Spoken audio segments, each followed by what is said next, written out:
Hello বন্ধুরা, কেমন আছেন সবাই? বাংলার টিভিতে সবাইকে স্বাগতম। যারা আমাদের এই চ্যানেলটি নতুন শুনছেন তারা অবশ্যই সাবস্ক্রাইব করে রাখবেন। কে কোথা থেকে আমাদের এই ভিডিওটি দেখছেন বা শুনছেন তারা অবশ্যই কমেন্ট সেকশনে জানাবেন। আর যারা এখন আমাদের এই চ্যানেলটি সাবস্ক্রাইব করেননি, জলদি সাবস্ক্রাইব করে ফেলুন নতুন ভিডিও পাওয়ার জন্য। তো আমরা কথা না বাড়িয়ে গল্পে চলে যাই।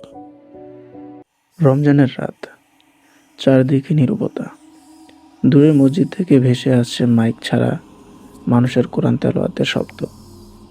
কিন্তু সেই রাতেই একটা ঘটনা ঘটেছিল, যেটা আজও গ্রামের মানুষ তারাবির শেষ কাতার নামে মনে করে ভয় পায়।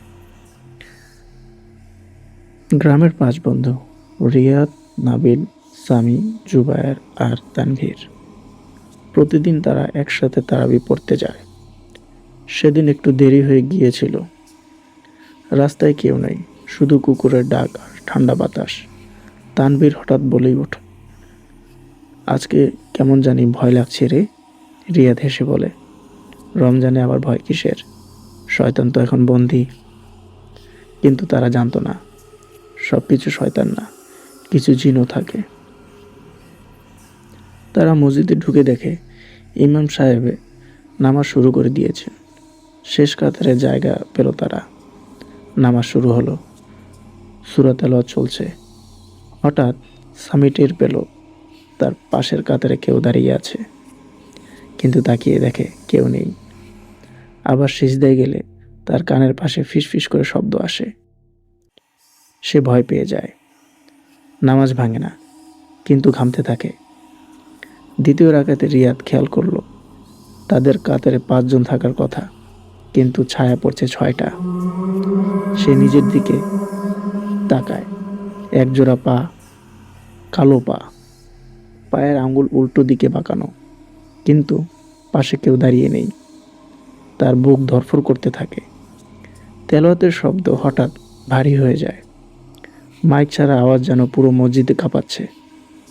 ইমাম শেষ সিজদায় গেলে সবাই মাথা নিচু। হঠাৎ পেছন থেকে ঠান্ডা বাতাস, মনে হলো কেউ ঘাড়ের কাছে নিঃশ্বাস ফেলছে। তানভীরের কানে আবার সেই শব্দ। তার চোখের সামনে অন্ধকার হয়ে পড়ে।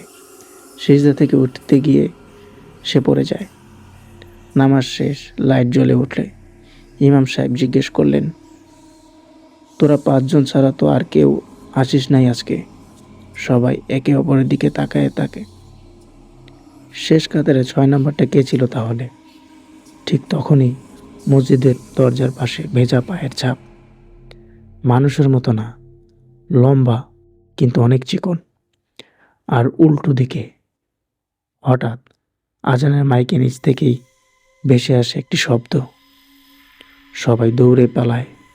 পরদিন ফজরের সময় খবর আসে মসজিদের পেছনে পুরনো কবরস্থানে অনেক বছর আগে নাকি জিনদের আস্তানা ছিল। গ্রামের বুড়ো মুন্সি বলেন, শেষ কাতারে ফাঁকা জায়গা রাখতে না, ওরা মানুষ সেজে এসে দাঁড়ায়। আজও রমজানে কেউ একা শেষ কাতারে দাঁড়ায় না। হয়তো তোমার পাশেও দাঁড়িয়ে আছে যে মানুষ, সে মানুষ নাও হতে পারে।